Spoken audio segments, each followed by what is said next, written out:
kita ketemu lagi ya di dalam kelas yang baru untuk tahun yang baru, walaupun ini udah Februari, tapi karena kelas MLC ya pertama kali untuk 2025 lagi dibuka ya.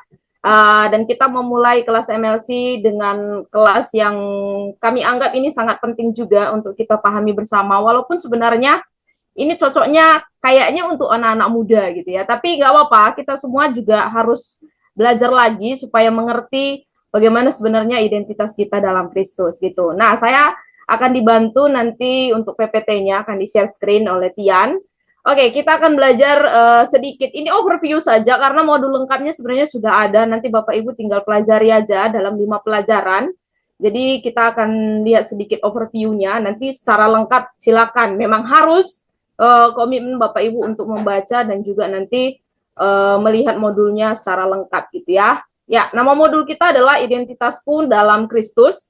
Untuk kita bisa memiliki pengenalan diri atau identitas diri yang benar, yang bukan ditawarkan oleh dunia, tapi seperti apa yang kacamata Alkitab katakan. Dan ini yang akan kita pelajari bersama-sama.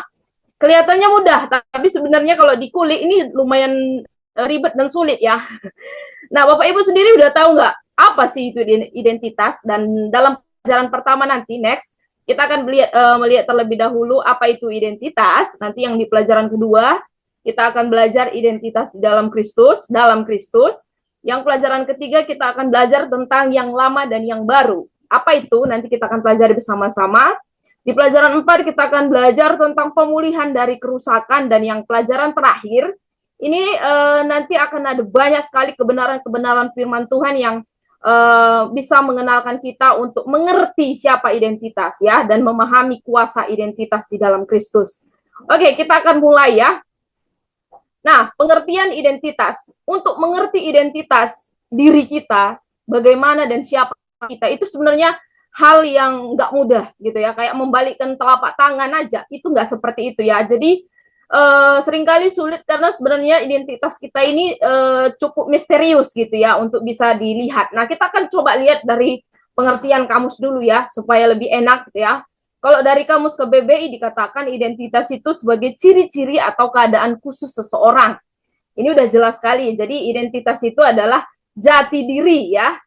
Identitas itu sama dengan jati diri, udah gampangnya gitu aja. Jadi jati diri ini mengacu kepada keunikan atau karakteristik unik yang dimiliki oleh seseorang yang membuat itu orang itu berbeda dengan orang lain gitu ya. Saya dan Bapak Ibu, saya dan Kak Bima tentunya sangat berbeda dan ciri-ciri inilah yang membuat kita punya jati diri yang beda dengan yang lain. Nah, apa yang dikatakan juga dari dictionary.com ini ada 3 bagian yang dikatakan kalau identitas diri itu adalah keadaan atau fakta yang sama dalam berbagai kondisi. Jadi kita punya fakta-fakta tentang diri kita, dan itu juga disebut sebagai kondisi diri sendiri atau dirinya sendiri dan bukan orang lain. Namanya juga jati diri atau identitas diri ya. Jadi berbicara tentang diri sendiri, bukan tentang orang lain. Atau lebih ngangkat lagi identitas diri disebut sebagai kondisi atau karakter tentang siapa seseorang atau apa itu bisa ditentukan dengan kualitasnya, dengan kepercayaan yang dianutnya, yang membuat seseorang itu berbeda dengan orang lain. Ya, jadi walaupun ada manusia yang kembar, kebetulan saya punya teman kembar namanya Maria Marta gitu ya. Mereka adalah 2 orang yang kembar, mirip ya, tapi karakternya itu pasti beda gitu ya. Walaupun mungkin sama, hampir-hampir mirip gitu ya, tapi karakternya pasti beda gitu. Jadi Tuhan itu luar biasa menciptakan seorang karena identitas diri dengan orang lain itu beda dan orang punya keunikan sendiri-sendiri gitu ya. Jadi kita bisa kesimpulkan dari 2 kamus ini bahwa identitas itu disebut sebagai jati diri yang sudah melekat pada diri seseorang yang membuat dia beda dengan yang lain. Di sini udah jelas nggak identitas Bapak Ibu? Sudah tahu apa identitas Bapak Ibu? Kayaknya belum jelas kalau dari kamu saja. Coba kita lihat bagian yang lain ya. Kita coba identifikasi. Saya berikan contohnya saya aja gitu ya, supaya nggak menuduh yang lain. Saya coba identitaskan, saya klarifikasi diri saya. Saya adalah, saya Roma, itu identitas saya. Tapi apakah benar itu identitas saya? Belum tentu, karena Roma itu nama saya gitu ya. Jadi belum tentu Roma itu udah tahu identitasnya, karena itu nama. Gitu. Terus saya bilang, saya seorang staf Sabda, saya bekerja di Sabda. Apakah itu identitas saya? Enggak juga, enggak selalu, karena saya kerja. Jadi staf Sabda ini pekerjaan saya gitu ya. Oke, belum jelas lagi. Saya katakan saya orang Batak. Apakah itu identitas saya? Itu adalah suku saya atau itu marga saya, orang Batak gitu ya. Jadi itu suku saya, belum tentu itu identitas saya secara keseluruhan. Terus saya katakan, saya orang Kristen. Saya orang Kristen ini pun bukan saya, itu berarti agama saya gitu ya. Terus ini ada tambahan di sini, saya istri dari suami saya gitu ya. Itu pun bukan saya karena saya seorang istri gitu ya. Jadi apakah dengan adanya identitas klasifikasi dengan nama, pekerjaan, suku dan lain sebagainya, orang udah ngerti siapa saya? Belum tentu gitu ya. Jadi pertanyaan-pertanyaan ini seringkali diucapkan untuk memahami orang lain bagaimana identitasnya. Jadi siapakah saya? Apakah saya? Nah, ini yang akan kita lihat nanti perlahan-lahan tentang identitas di sini. Oke, kita akan lanjut lagi ya.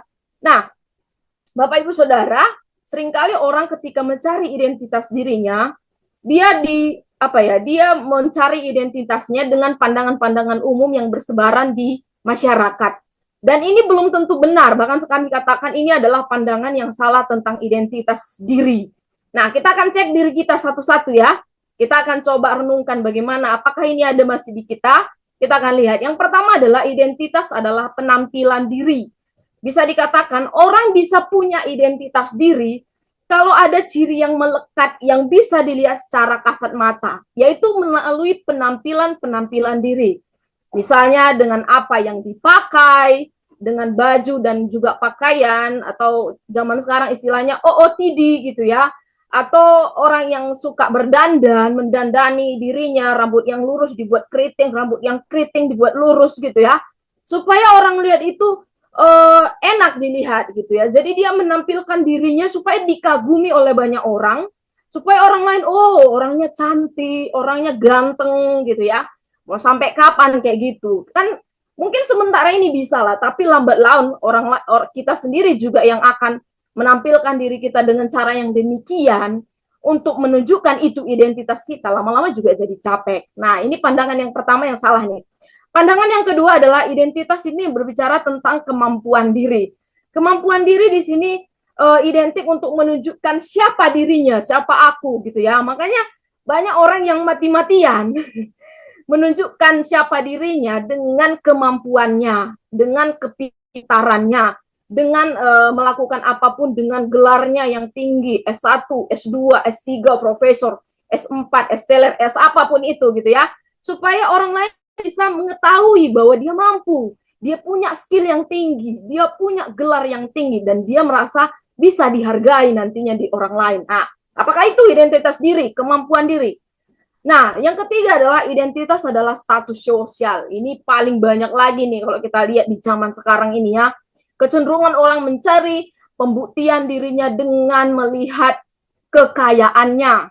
Berapa banyak kekayaannya, berapa banyak mobilnya, berapa banyak gajinya, berapa kastanya ya. Ada juga orang yang menggolong-golongkan di sana ya. Jadi orang merasa bahwa simbol untuk bisa mempunyai identitas diri adalah aku harus diakui di mata masyarakat dengan cara aku mencari uang-uang yang banyak dan aku punya kekayaan. Disitulah identitas itu diletakkan. Apakah demikian?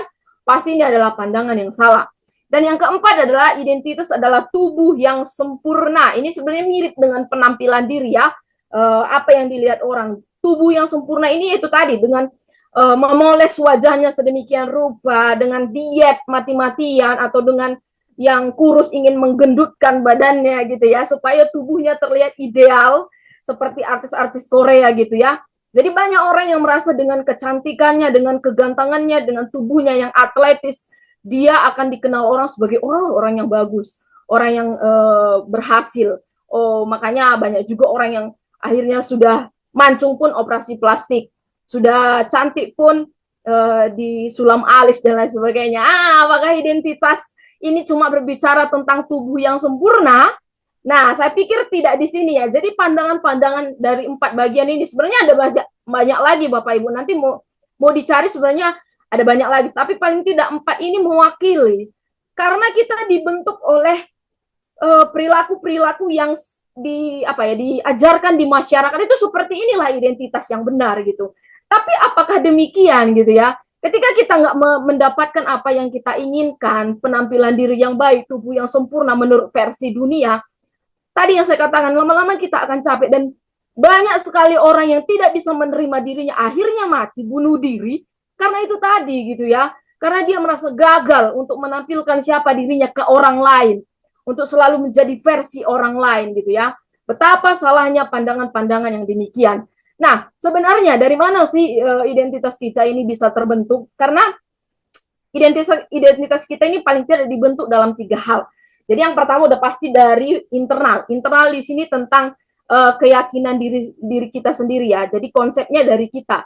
Seperti dipengaruhi oleh nilai-nilai yang kita anut, tujuan hidup yang kita anut, keyakinan kita, bahkan termasuk di sana bagaimana bakat kita, bagaimana kita bisa mengekspresikan diri kita, dan pengalaman-pengalaman. Jadi jangan bilang pengalaman itu nggak penting Bapak Ibu. Karena ketika nilai-nilai bakat minat itu bercampur menjadi satu, itu akan menjadi sebuah faktor yang mempengaruhi dalam identitas kita secara internal gitu dari diri kita. Tetapi bukan hanya itu saja, secara eksternal juga identitas kita bisa menjadi satu yang terbentuk gitu ya. Contohnya dipengaruhi oleh keluarga. Ya, ada yang katakan memang pendidikan yang utama itu di dalam keluarga gitu ya. Jadi ketika kita di dalam keluarga, paling tidak kita akan membentuk diri kita karena kita melihat keluarga kita ada di dalam keluarga kita, atau bagaimana lingkungannya gitu ya. Saya lahir dari keluarga Batak, asli di tanah Batak gitu ya, dan ketika saya ketemu dengan orang Batak yang di Jakarta itu sangat beda sekali gitu, karena faktor lingkungan yang mempengaruhi, termasuk di sana ada masyarakat, ada ras, ada budaya, lokasi, peluang, latar belakang dan lain sebagainya gitu ya. Jadi ketika ini semua terbentuk jadi satu, jadi nggak secuil-secuil gitu ya, tapi banyak faktor dari eksternal ini, itu akan membentuk sebuah identitas diri. Betapa baiknya kalau juga digabung dengan faktor internal. Tetapi untuk zaman sekarang ini yang sudah canggih ini ya, kita akan punya satu faktor lagi yang namanya media dan juga teknologi, bahkan mungkin sampai AI gitu ya. Karena di zaman sekarang ini adalah zamannya AI. Nah, faktor media dan teknologi ini udah sangat erat sekali dan juga jadi masalah yang besar bagi banyak kaum muda di Indonesia, bukan di Indonesia aja tapi seluruh dunia gitu ya. Kenapa? Karena semua jati diri manusia rata-rata itu sudah bisa terekspresikan melalui media sosial mereka gitu. Kadang kita udah nggak perlu kenal dia, kita tinggal lihat Instagram dia, tinggal lihat Facebook dia atau X dia gitu, di Twitter dia, kita udah tahu oh itu orangnya seperti ini gitu. Karena semua ciri-ciri dirinya itu sudah terpampang di dunia yang maya, terpampang di dunia visual melalui gadget mereka, melalui alat-alat teknologi yang mereka pakai. Bahkan di zaman sekarang, kehadiran AI ini juga kami masukkan sebagai salah satu yang baru juga yang dapat mempengaruhi, karena bisa juga membentuk pola pikir, dan pada akhirnya juga kadang bisa memandang siapa dirinya gitu ya. Jadi kalau kita nggak punya literasi AI yang kuat, bisa jadi ini berbahaya.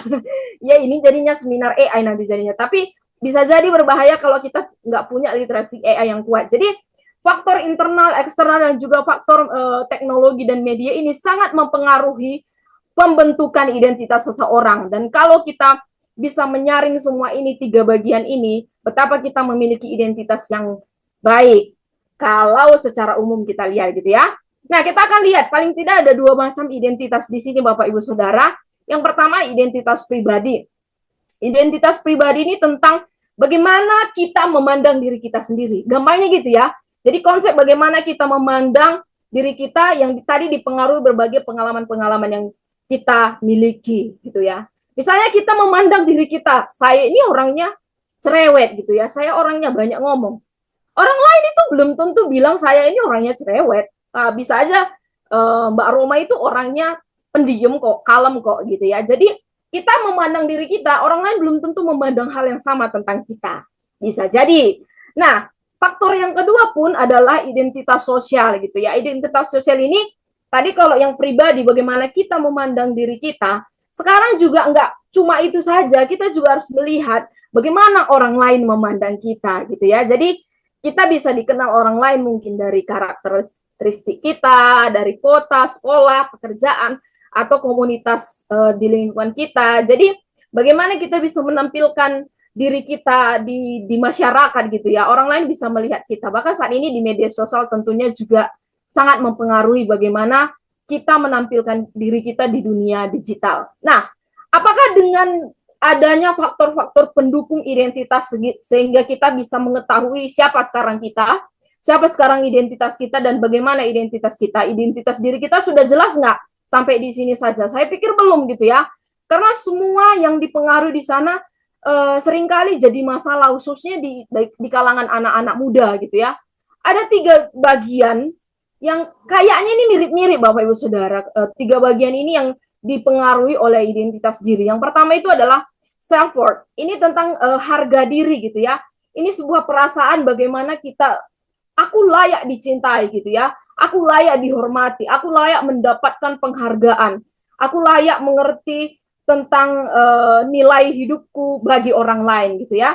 Jadi self-worth ini berbicara tentang harga diri, betapa dia melihat dirinya itu berharga gitu ya. Ini mirip-mirip tapi sebenarnya artinya juga beda gitu. Yang bagian kedua ini self esteem gitu. Self esteem ini berbicara tentang nilai diri atau arti diri secara pribadi yang timbul dari menyukai atau mencintai diri sendiri. Jadi bisa dikatakan di sini, kalau seseorang tidak memiliki self esteem yang kuat, maka dia akan merasa rendah diri. Maka dia akan merasa terjebak dengan kekurangannya gitu ya. Ketika dia mempunyai self esteem yang cukup rendah, dia akan sering merasa sulit untuk melihat dirinya di hadapan orang lain itu rendah sekali. Aku kan bukan siapa-siapa, aku hanya orang-orang terhina. Siapalah aku, hanya butiran debu gitu ya. Jadi dia tidak bisa percaya kepada dirinya. Harga dirinya rasanya rendah sekali gitu. Nah, bagian yang ketiga ini yang sering kita dengar, self confidence gitu ya, perasaan atau keyakinan diri bahwa kita mampu gitu ya, self confidence atau percaya diri. Saya percaya diri karena kita punya pengetahuan, punya keterampilan tertentu yang bisa kita tawarkan orang lain, dan dengan kegigihan kita gitu ya, kita semakin tangguh gitu ya. Jadi ketiga hal ini Bapak Ibu Saudara sangat mempengaruhi ketiganya gitu ya. Ketika kita merasa kita jadi manusia yang berharga, otomatis kita akan percaya diri. Jadi kalau kita punya self worth yang tinggi, kita punya self confidence, kita percaya diri gitu. Tetapi ketika kita merasa terhina, self esteem yang rendah itu tadi, kita merasa tidak layak, kita merasa orang yang gagal, orang yang terpuruk, orang yang hancur-hancuran gitu ya. Self worth kita rendah, self esteem kita rendah, kita nggak akan yakin diri kita kalau kita mampu.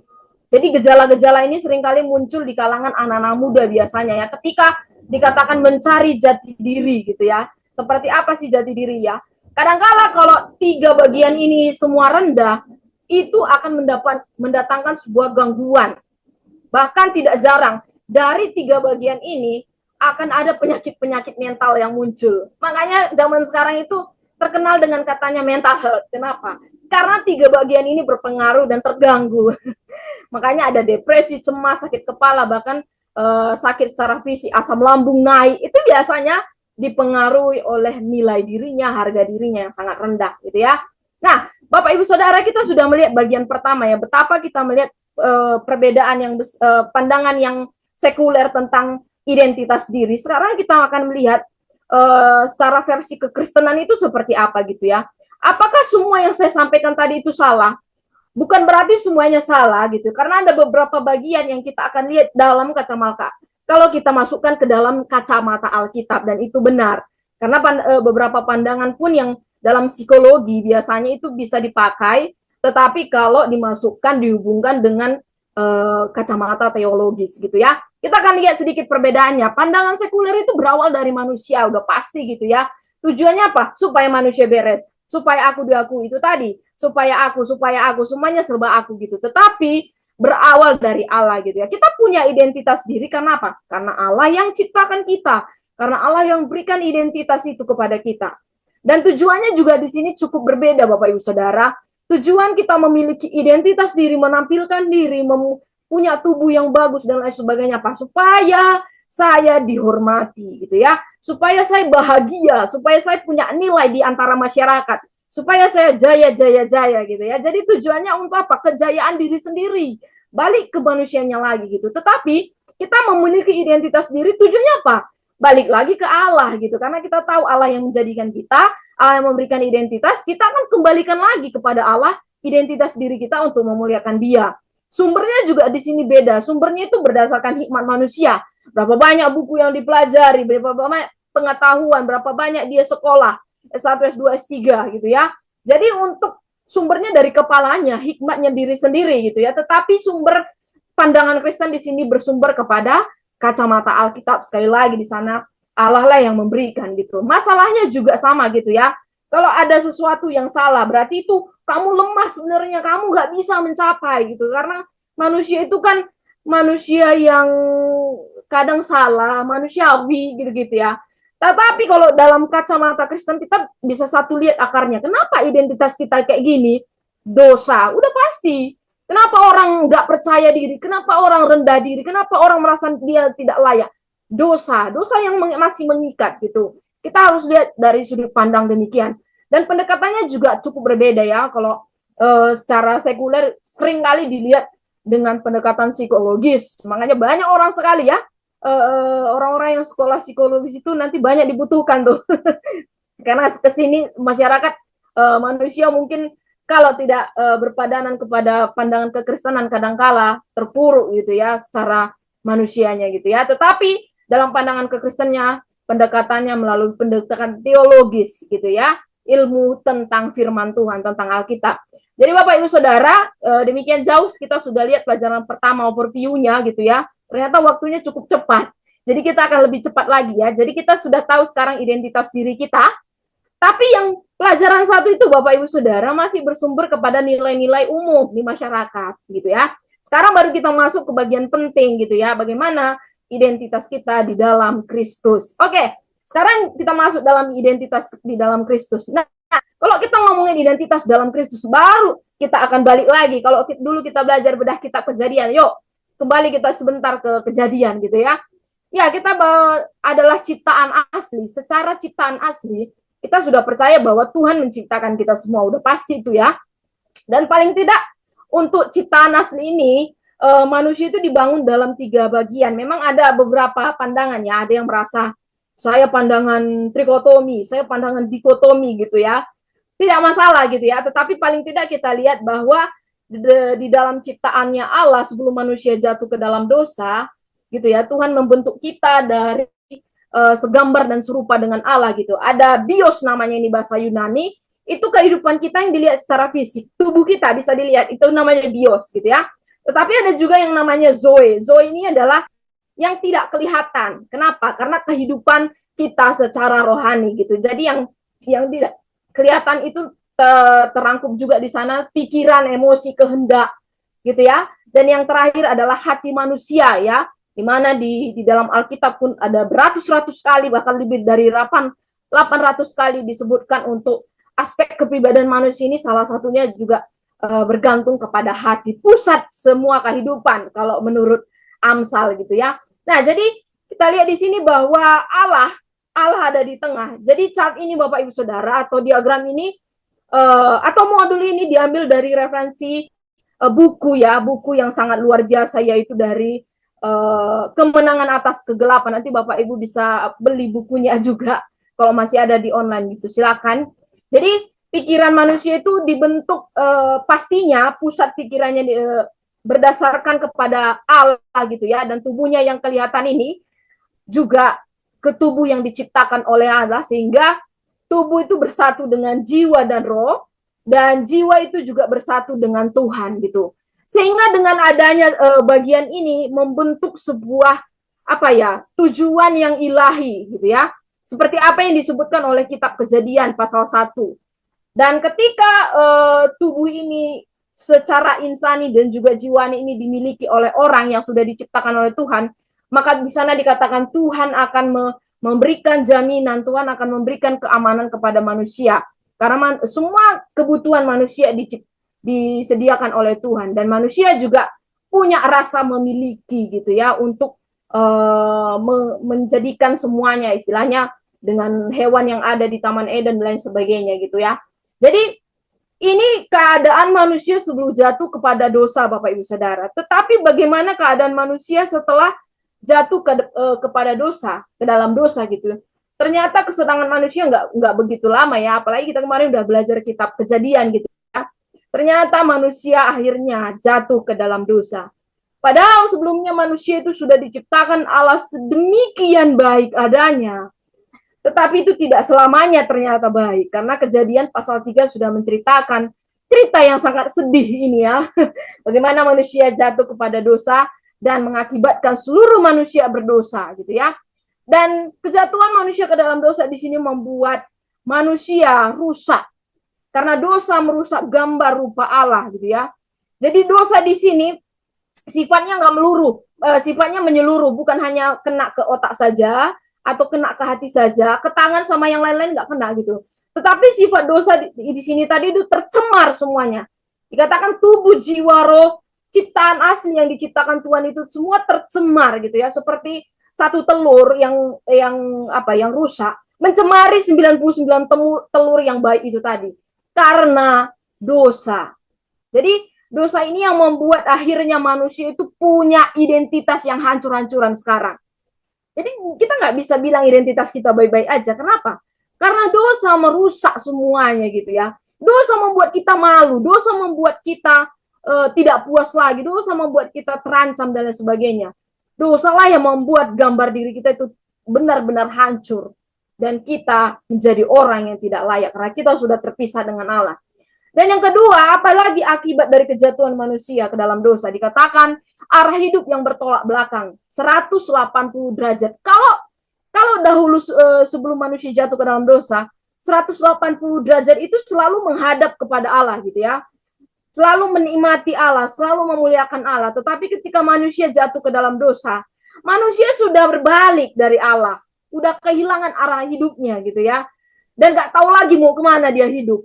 Karena nggak punya Allah lagi, ya udah putus hubungannya dengan Allah. Bayangkan benar-benar putus, nggak setengah putus, nggak cuma jejak-jejaknya saja gitu, tapi semuanya putus.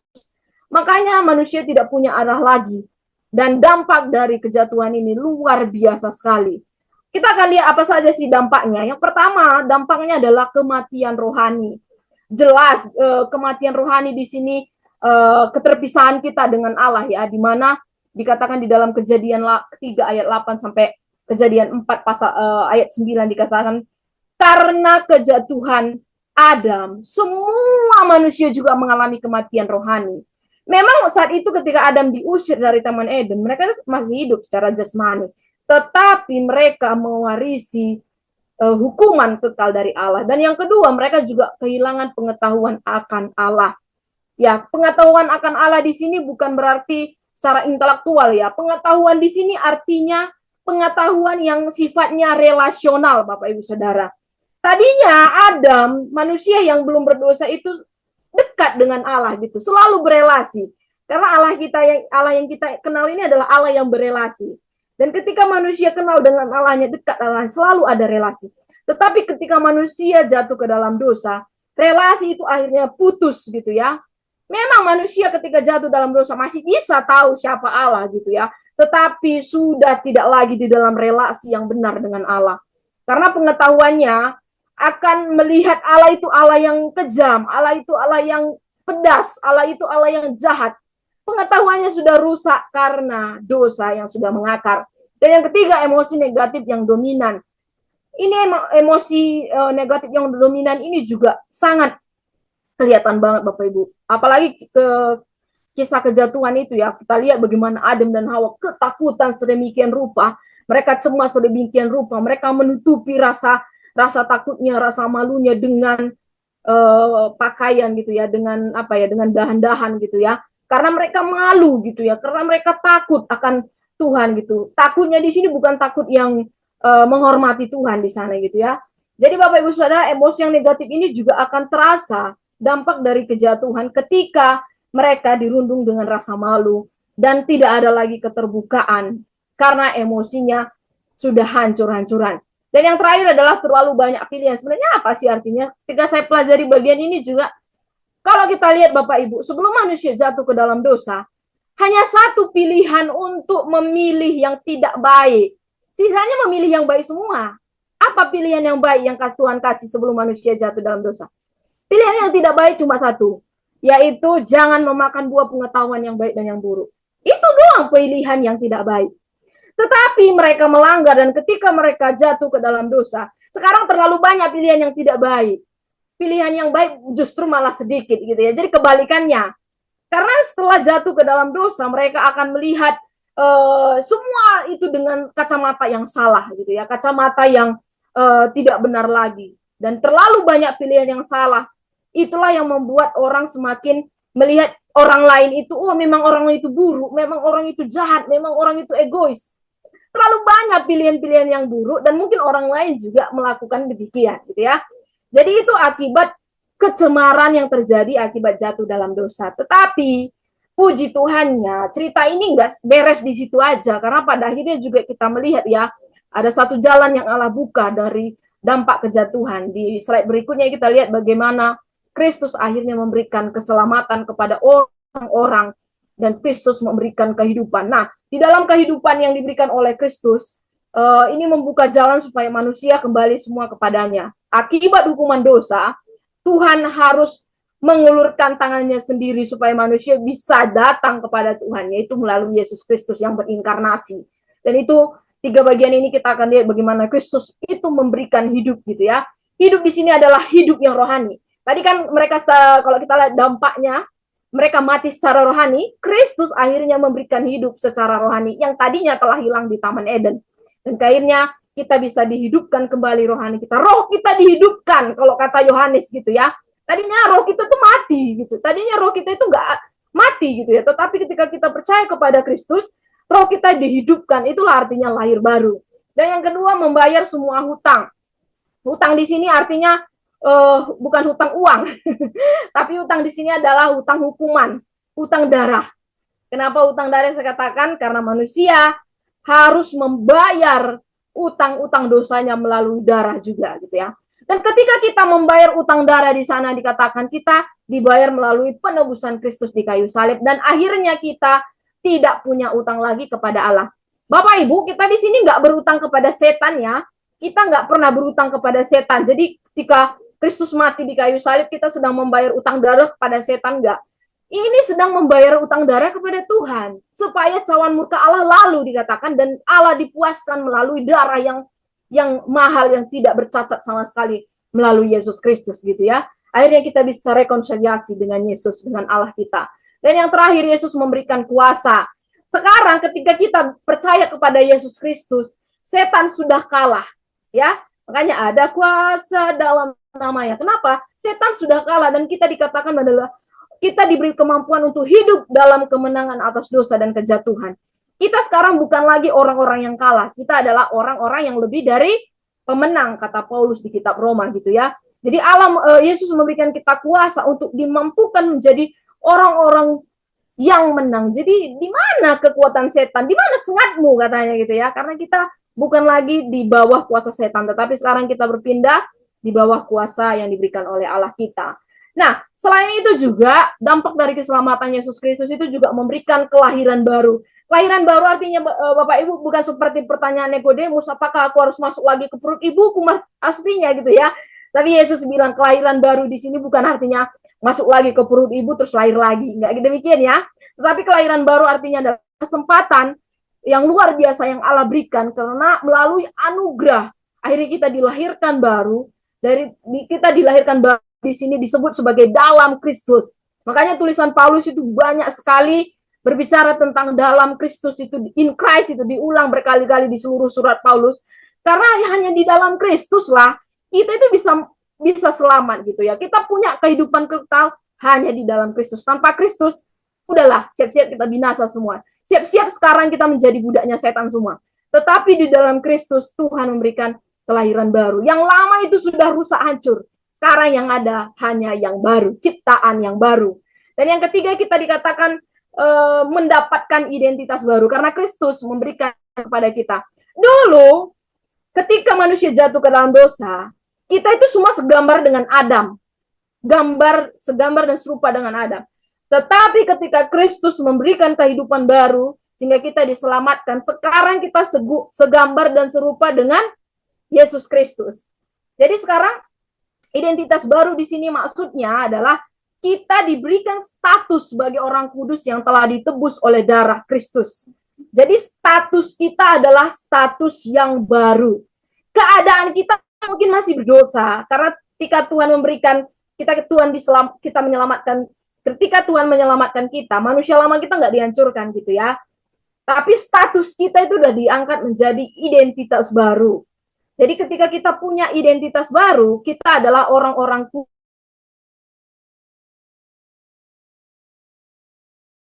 Kristus yang ada di depan kita. Itulah identitas kita. Nah, yang berikutnya Bapak Ibu Saudara, sekarang kita setelah melihat bagaimana dampak dari keselamatan yang diberikan Yesus, itulah artinya kita akan percaya terus kepada kebenaran. Jadi yang saya katakan ini berdasarkan kepada firman Tuhan. Dan di sini ada banyak firman Tuhan juga yang menekankan bagaimana kuasa untuk kita terus berpegang kepada kebenaran firman Tuhan yang ada di dalam Kristus, yang sudah punya identitas sama dengan Yesus Kristus. Itu artinya ketika kita punya identitas yang sama, kita sudah sama di dalam kematiannya, kita sama dalam penguburannya, kebangkitannya, kenaikannya, kehidupannya, kuasanya, dan juga warisannya. Bahkan kita dikatakan mewariskan, pewaris kerajaan Allah. Wah, betapa luar biasanya Tuhan ajaib menolong kita semua gitu ya, sehingga kita tidak dibiarkan menderita, tidak dibiarkan mendapatkan hukuman kekal karena Kristus sudah memenangkan hidup kita dengan kematian dan juga kebangkitannya gitu ya. Nah, Bapak Ibu Saudara, sekarang kita sudah mengerti semua bagaimana identitas kita di dalam Kristus yang benar. Tadi pelajaran 1 kita lihat secara gambaran umumnya, versi dunia. Tapi di bagian 2 ini kita lihat bagaimana identitas kita yang sudah diselamatkan oleh Yesus Kristus dan memberikan kita kehidupan dan kuasa sehingga kita layak disebut sebagai anak-anak Allah. Nah, selanjutnya, tetapi kalau kita lihat dalam perjalanan hidup, apakah setelah diselamatkan beres titik, tinggal nunggu mati selesai? Enggak kan? Dalam perjalanan hidup kita ternyata Bapak Ibu Saudara ada namanya yang lama dan yang baru. Ini asik sekali nih untuk digali. Nah, di sini kita harus bisa bedakan apa sih arti yang lama, apa arti yang baru. Yang lama di sini maksudnya adalah kehidupan lama kita yang masih di dalam Adam dosa. Tetapi yang baru adalah kehidupan kita yang ada di dalam Yesus Kristus gitu ya. Nah, kalau kita lihat siapakah aku di dalam Adam? Kalau kita lihat sebentar saja gitu ya, kita mewarisi dosa Adam. Dalam Adam, aku adalah manusia berdosa. Dalam Adam, aku akan mengalami kematian kekal setelah kematian jasmani. Dalam Adam, aku masih berkubang dalam dosa. Dalam Adam, nggak ada kebaikan apapun yang bisa aku lakukan. Sebaik-baiknya manusia apapun, kalau nantinya mati ditakar, itu nggak akan mempengaruhi untuk orang bisa masuk surga tanpa Kristus. Kalau masih di dalam Adam. Jadi kalau di dalam Adam gitu ya adalah orang-orang yang masih belum mengenal Kristus, yang layak untuk mendapatkan kematian secara konsekuensi yang diterima akibat jatuh ke dalam dosa. Tetapi di sini kita melihat juga warisan yang diterima, warisan dari dosa Adam ini juga apa Bapak Ibu Saudara membuat kita kadangkala istilahnya bisa dirayu oleh setan gitu ya. Jadi hati-hati Bapak Ibu Saudara. Tadi kita memang dalam Adam, kita adalah orang berdosa, punya kematian kekal dan berkubang dalam dosa dan sebagainya. Tetapi kalau kita belajar dari pelajaran 2 kan, sekarang kita nggak dalam Adam lagi gitu ya. Sekarang kita punya identitas baru yang ada di dalam Kristus. Makanya kita harus segera percaya kepada Kristus dan jangan tertipu oleh rayuan setan. Karena kita adalah orang-orang yang sudah merdeka, orang-orang yang sudah menang. Nah, di dalam kehidupan yang sudah baru ini, ada 3 paling tidak yang bisa kita pelajari tentang macam orang gitu ya. Ini paling kita lihat kita di antara yang mana ini Bapak Ibu Saudara? Apakah ada di antara A, B, dan C ini atau hanya di salah satu? Nah, kalau kita lihat orang duniawi adalah orang-orang yang hidup dalam daging. Orang-orang yang belum mengenal Allah, termasuk orang-orang yang merasa tidak berasal dari Adam katanya. Semua pasti berasal dari Adam gitu ya. Nenek moyang pasti Adam walaupun nggak percaya mereka. Demikianlah orang-orang yang hidup dalam daging ini adalah orang-orang yang duniawi. Yang kedua adalah orang Kristen rohani. Hidupnya hidup di dalam roh yang dari Allah. Dan yang ketiga orang Kristen kedagingan hidup menurut daging. Walaupun dia sudah Kristen, sudah percaya Yesus, ternyata kedagingan, mungkin kebanyakan makan daging gitu ya. Nah, kita akan lihat pertama-tama untuk ciri yang pertama ya. Orang duniawi hidup dalam daging. Hidup dalam daging di sini artinya dia mencoba menemukan semua tujuan hidupnya tanpa Tuhan. Nggak ada Tuhan-Tuhanan ya. Aku akan coba lakukan apapun untuk aku bahagia dan puas. Jadi manusia dia akan terus mencoba dan tidak mampu. Ketika di titik mencoba gagal, dia merasa dia hina, tidak mampu dan lain sebagainya.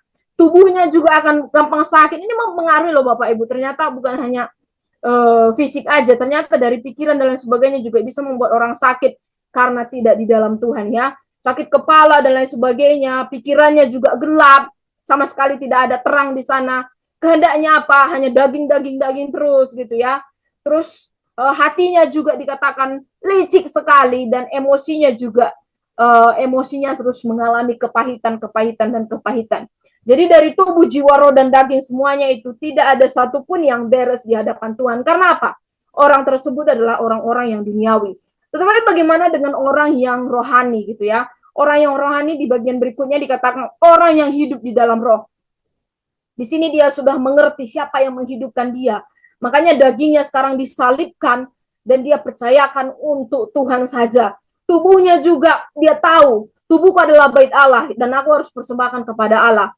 Pikirannya juga bukan untuk kedagingan lagi, dikatakan pikirannya diubahkan, pikirannya terfokus kepada Allah. Dan firman Tuhan dikatakan pikirannya bertindak sesuai dengan kehendak Allah. Emosinya juga bukan emosi yang pelin-pelan dan pahit-pahit lagi gitu ya. Emosinya hanya ada damai, hanya sukacita, buah roh yang mengalir di sana. Kehendaknya juga pasti bukan kehendak kepada diri sendiri dan dunia, tetapi berjalan menurut roh.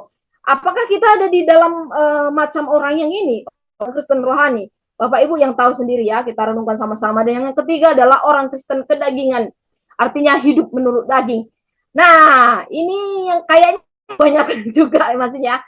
Ini udah percaya kepada Kristus, tetapi masih kedagingan. Dan ini ada. Kenapa? Karena memang dalam mengikut Kristus itu dikatakan proses pengudusan itu adalah proses tahap untuk kita semakin kudus, semakin dekat, semakin sama seperti Kristus gitu ya.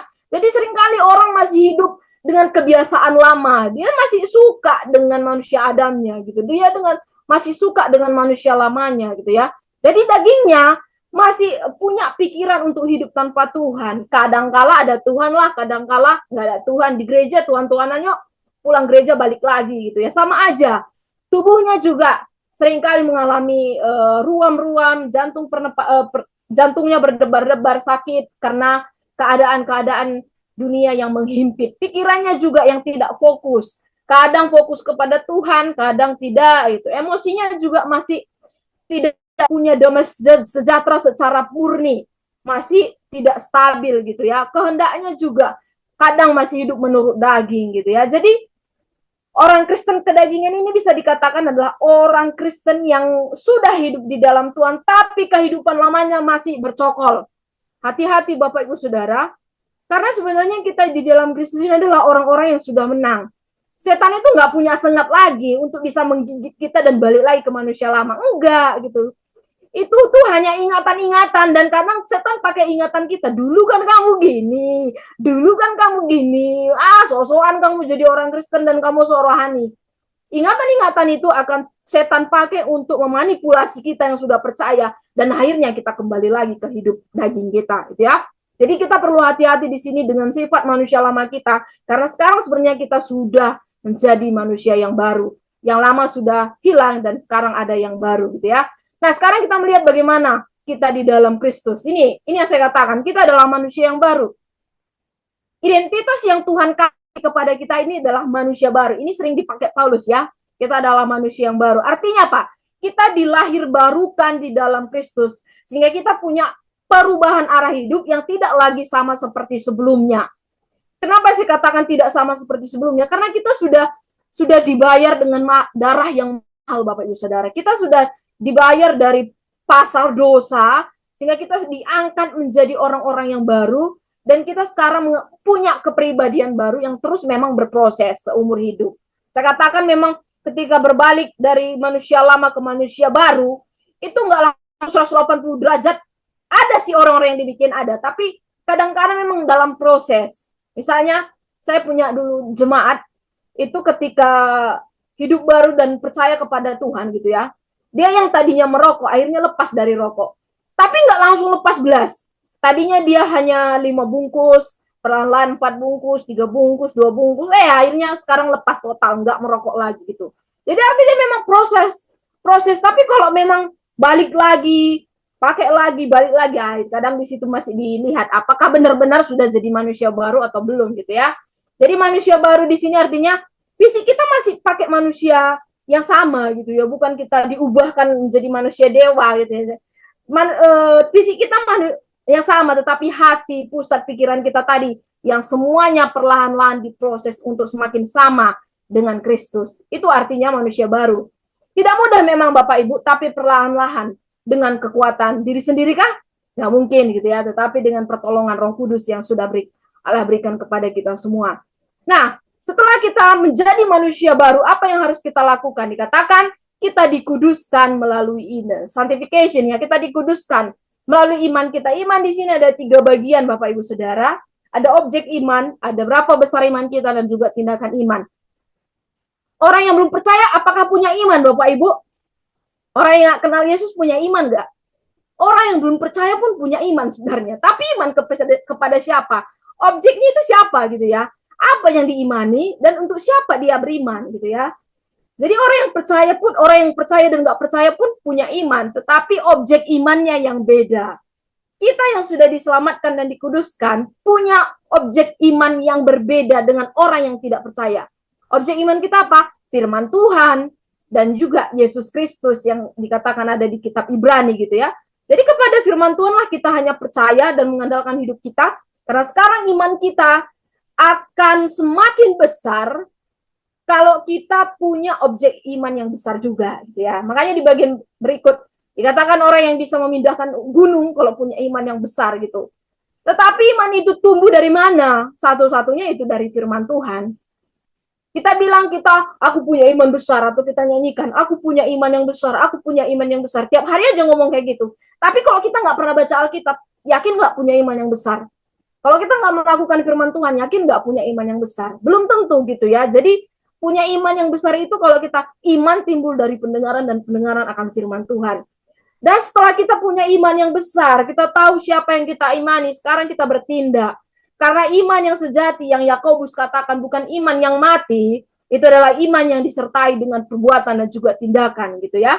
Kalau kita tidak menjalankan apa yang kita yakini di dalam Tuhan, itu hanya angan-angan, dan akhirnya kita tidak melakukan tindakan kita sebagai orang-orang yang punya identitas baru di dalam Tuhan. Akhirnya kita menjadi orang Kristen yang gabut, nggak punya kerjaan apa-apa, karena kita nggak menyatakan iman kita dengan perbuatan-perbuatan yang baik yang memuliakan nama Tuhan kita.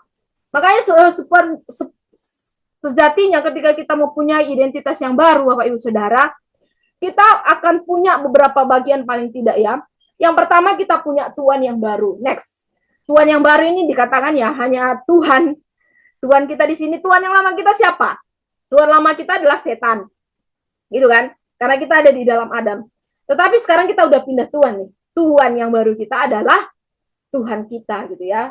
Tuhan yang lama kita setan, diri kita, kehendak kita, semua serbannya kita dan berpusat kepada kita. Tapi Tuhan yang baru kita adalah di dalam Tuhan yang sudah menciptakan identitas yang baru dalam diri kita gitu ya, dan menyelamatkan kita. Dan bagaimana status kita? Ini kita adalah orang-orang kudus Bapak Ibu. Tadinya kita nggak kudis mungkin.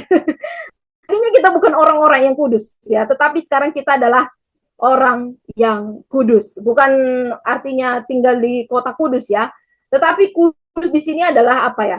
Dikhususkan gitu ya, punya status yang aman dalam Kristus, yang dosa-dosanya tadi sudah ditebus. Dan yang ketiga, akhirnya kita hidup di dalam Roh, bukan hidup dalam kedagingan lagi. Orang yang sudah mengaku percaya kepada Yesus masih sering bercokol dalam kedagingan. Hati-hati. Apakah kita masih suka tampil dengan manusia lama kita? Hati-hati. Apakah identitas kita udah benar kalau demikian gitu ya? Seharusnya orang yang punya identitas dalam Kristus adalah hidup di dalam Roh, di mana kita bisa bebas melakukan apa yang kita kehendaki untuk Tuhan bisa lakukan gitu ya. Apa yang kita bisa lakukan untuk Tuhan bisa dimuliakan. Kalau Tuhan bilang di dalam Alkitab, larangan-larangan, jangan ini, berarti kita memang jangan lagi berkubang di sana. Karena sekarang kita hidup di dalam roh. Nah, sekarang kita sudah melihat bagaimana identitas baru yang kita miliki ya. Bagaimana hidup yang lama dan bagaimana hidup yang baru di dalam Kristus, bukan lagi di dalam Adam. Karena kita lihat bagaimana pulih dalam kerusakan gitu ya. Memang Bapak Ibu Saudara nggak bisa dicangkal, walaupun kita nggak bisa sangkal, walaupun kita sekarang sudah menjadi manusia baru, punya identitas baru di dalam Kristus, tetapi iblis, setan itu suka loh merayu kita. Dia suka banget gitu ya. Dan kita sering tertipu oleh bohongan setan itu yang luar biasanya orang Kristen ini. Padahal setan itu udah nggak punya sengat lagi untuk gigit kita. Tapi kita bisa tertipu dengan rayuan setan. Nah ini kita harus hati-hati. Kita harus lawan. Gitu. Caranya gimana kita mulai melawannya? Kita akan lihat dari pikiran dulu ya. Yang pertama melalui peperangan pikiran. Nah, pikiran di sini seringkali hal yang bisa dipakai setan untuk menghancurkan kembali pikiran-pikiran yang sudah benar itu gitu ya. Dan kita harus hancurkan itu Bapak Ibu Saudara. Kita harus hancurkan benteng-benteng pikiran itu. Mungkin itu jejak-jejak ingatan ya, ingatan. Kalau kuasa mah nggak ada lagi gitu ya. Tetapi ingatan itu yang seringkali diingatkan gitu ya. Karena ingatan nggak mungkin kita lupa gitu ya. Dan ingatan itu yang kadangkala dipakai oleh iblis untuk mengingatkan betapa kita, kamu jahat, kamu lemah, kamu lalai, dan sebagainya. Godaan untuk hidup di dalam Tuhan itu berat banget, Bapak Ibu. Setan itu nggak mencari orang-orang yang tidak cinta Tuhan. Setan itu mencari orang-orang yang cinta Tuhan malahan. Karena dia akan menggagalkan segala cara untuk orang nggak bisa dekat dengan Tuhan. Itu cara setan. Memang job desk-nya itu kan. Nah, sekarang kita akan melihat bagaimana kita hidup tanpa godaan. Besar ini sekali, berat ini sekali gitu ya. Tetapi kalau kita sekali lagi menyadari, kita memang harus lawan. Kita harus lawan pikiran-pikiran ini dan hancurkan benteng-benteng yang kadang-kala membuat kita itu sulit menilai diri kita di hadapan Tuhan dengan kuasa identitas yang ada di dalam Tuhan. Yang kedua, Bapak Ibu Saudara, sekarang kita perbaharui pikiran kita. Tadi sudah menghancurkan benteng-benteng, sekarang perbaharui pikiran. Bisakah pikiran kita bangun ulang gitu ya? Sebenarnya bisa gitu ya, dengan memperbaharui pikiran. Kalau Paulus bilang sering, kami menawan segala pikiran dan menaklukkannya di dalam Kristus. Ini caranya. Jadi ini cara kita melawan pikiran-pikiran kita yang masih terbenteng dengan manusia lama kita gitu ya. Ketika pikiran jahat itu muncul, tanya, apakah ketika saya mikirkan ini sesuatu yang jahat? Ini bisa ini memuliakan Tuhan ya? Apakah ketika saya membuat ini nanti, ini akan membuat saya jatuh nggak dan lain sebagainya gitu. Jadi pikirkan dengan sudut pandang firman Tuhan dan perbaharuilah terus pikiran kita ya. Seperti apa yang firman katakan. Jangan pasif, jangan menunggu datangnya kuasa gitu-gitu aja tanpa kita nggak bertindak gitu ya. Jadi memang harus aktif untuk bertindak melalui pikiran kita. Nah, dan ketahuilah iblis sebenarnya adalah musuh yang sudah dikalahkan. Iblis dikalahkan, kuasanya dihancurkan. Jadi iblis itu enggak, walaupun punya kuasa-kuasa yang sedikit, bukan berkuasa untuk kita lagi, karena kita udah pindah Tuhan tadi ya. Jadi iblis sama sekali nggak punya kuasa untuk bisa menghancurkan kita lagi. Tapi dia memang pakai ingatan-ingatan lama kita. Dan kalau kita nggak lawan dengan firman Tuhan, dengan kebenaran ya, kebenaran di dalam Kristus dikatakan, kita mudah tertipu, kita jatuh lagi, karena kita kena rayuan gombal ya iblis gitu. Nah, yang terakhir adalah kita memenangkan peperangan ya. Peperangan adalah, maksud saya di sini perang bukan kayak militer ya, perang gitu ya. Tetapi kalau di Efesus katakan, kita akan memakai senjata yang biasa dipakai untuk perang. Kita bisa mengalahkan iblis. Jadi bukan dengan kuasa, adu kuasa, power kayak film-film hero gitu ya. Adu kuasa gitu enggak. Tapi dengan kebenaran firman Tuhan. Ketika ada setiap kali lewat ingatan-ingatan yang membuat kita akhirnya pengen jatuh lagi, lawan dengan kebenaran. Gimana kita bisa ngelawan? Kalau kita nggak belajar firman Tuhan, kita nggak bisa melawan, Bapak Ibu Saudara. Bukan caranya kita melawan dengan bawa Alkitab atau bawa HP kita, dalam nama Yesus, nggak juga gitu ya. Tapi bagaimana firman itu kita resapi, kita masukkan dalam diri kita dan juga kita lakukan. Ya, enak sekali menjadi orang Kristen yang hidupnya berpadangan dengan kebenaran firman Tuhan. Dan pikiran kita itu bisa menang kalau kita punya kebenaran. Tetapi pikiran kita bisa terombang-ambing kalau kita juga nggak punya kebenaran. Kuncinya di situ saja. Apakah Bapak Ibu atau kita semua akan menjadi manusia yang menang atau menjadi manusia yang kalah? Pilihannya ada di tangan Bapak Ibu Saudara. Jadi selain pikiran juga ternyata ada juga peperangan secara emosi Bapak Ibu Saudara. Setelah pikiran kita, emosi kita juga memang kadangkala setelah kita menjadi manusia baru itu harus disembuhkan juga. Kenapa? Kadangkala emosi ini juga perasaan-perasaan yang membuat kita itu terganggu untuk bisa dekat dengan Tuhan gitu ya. Dan emosi ini adalah satu lampu indikator yang membuat kita itu kadang ada sesuatu yang nggak beres gitu ya. Kenapa? Karena pikirannya tadi udah nggak benar tentang diri sendiri, timbul ke dalam hati, dan akhirnya dari hati itu terekspresi melalui emosi, melalui gangguan-gangguan masa lalu dan lain sebagainya. Perasaan-perasaan luka, perasaan sakit hati, perasaan tidak percaya, emosi dan lain sebagainya. Nah, ini pun harus disembuhkan di bawah di bawah salib dari Yesus Kristus gitu ya. Melalui apa yang Yesus lakukan harusnya membuat kita emosi kita juga bisa stabil gitu ya. Emosi yang punya tidak pelin-pelan lagi tetapi emosi yang punya damai sejahtera, yang manusia secara roh yang dikatakan tadi. Dan setelah kita bisa menyembuhkan emosi kita dikatakan sekarang merdeka untuk mengampuni. Dan di dalam modul itu ada 12 langkah untuk mengampuni. Nanti Bapak Ibu baca, saya nggak akan baca satu persatu. Paling tidak ada 12 langkah Bapak Ibu Saudara. Apakah kita di sini saat ini ada yang belum mengampuni, ada yang belum beres? Kalau kita masih belum beres dengan orang lain, bahkan dengan diri kita, dengan Tuhan, segeralah minta ampun. Masih ada waktu untuk kita bisa minta ampun Bapak Ibu. Akui saja seberapa kita belum bisa mengampuni. Coba aja untuk sebutkan namanya kalau kita masih belum bisa mengampuni. Tindakan demikianlah yang membuat kita bisa secara emosi juga bisa menang. Pikiran kita juga bisa menang ya. Nanti bisa pelajari satu persatu gitu ya. Nah, sekarang setelah emosi kita bisa istilahnya kita bisa manage, kita bisa mengampuni. Sekarang kita bisa mengasihi. Orang yang nggak mau bisa mengampuni sulit untuk mengasihi. Percuma kita bilang kita mengasihi Tuhan, tapi kita belum beres dengan sesama kita. Kan itu yang kata Yesus ya. Jadi kita harus bisa mengampuni dulu supaya kita bisa mengasihi Tuhan. Dan ini satu perintah yang Tuhan berikan kepada kita, dan juga hak dan juga tanggung jawab kita gitu ya. Karena tadi kita udah kita udah menjadi punya identitas baru, ciptaan baru. Sekarang kita punya tanggung jawab kita apa gitu ya, untuk bisa mengasihi satu dengan yang lain. Dan untuk dalam mengasihi ini juga Bapak Ibu Saudara, ada memang di sana peran Roh Kudus ya. Jadi jangan sampai merebut peran Roh Kudus. Roh Kudus juga bekerja dengan caranya, tapi kita juga kerja sama gitu ya. Enggak Roh Kudus kerja sendiri, aku kerja sendiri gitu ya. Tapi kita bersinergi bersama-sama supaya Roh Kudus juga membuat kita lebih peka lagi, lebih mengasihi lagi, lebih mengampuni lagi, dan juga lebih punya ketersediaan diri dalam mengungkapkan kesalahan kita, minta ampun di hadapan Tuhan dan lain sebagainya gitu ya. Nah, ini cara-cara untuk kita bisa pulih dari kerusakan ya, melalui emosi, pikiran, kehendak, sampai juga kita bisa saling mengasihi. Di bagian berikutnya, pelajaran terakhir sudah selesai kita hari ini. Tentang kuasa identitas ini sebenarnya nanti Bapak Ibu tinggal baca modulnya, karena ada banyak banget Bapak Ibu. Paling tidak di sini, kuncinya satu. Kita punya kuasa identitas di dalam Kristus kalau kita punya kebenaran Allah. Intinya cuma itu.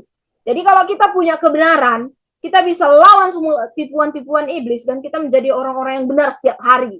Misalnya ya, saya nggak akan cantumkan ini semua. Siapa saya di dalam Kristus?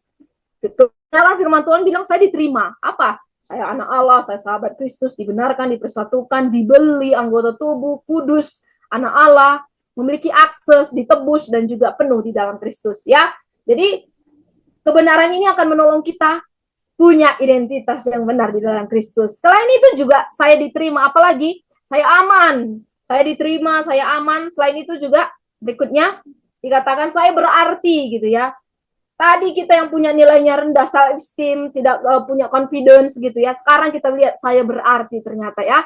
Karena Tuhan menjadikan saya diangkat untuk menjadi garam dan terang bagi dunia. Saya ranting dari pokok anggur, dipilih. Oh, saya adalah orang-orang pilihan. Saya saksi. Saya adalah bait Allah. perdamaian bagi Allah, dan lain sebagainya gitu ya. Sekarang kita udah punya kebenaran yang pasti mengenai siapa kita di dalam Kristus. Dan siapa kita juga dikatakan saya adalah. Ya, jadi identitas kita sekarang nggak ditentukan lagi oleh dunia, tapi di dalam Allah ya, garam dunia, terang dunia, anak Tuhan, dan lain sebagainya. Selengkapnya Bapak Ibu bisa baca modul, karena banyak banget loh Bapak Ibu. Saya nggak bisa cantumkan satu persatu. Dan apa yang telah Allah lakukan bagi saya? Berikutnya, ini juga saya banyak banget ya.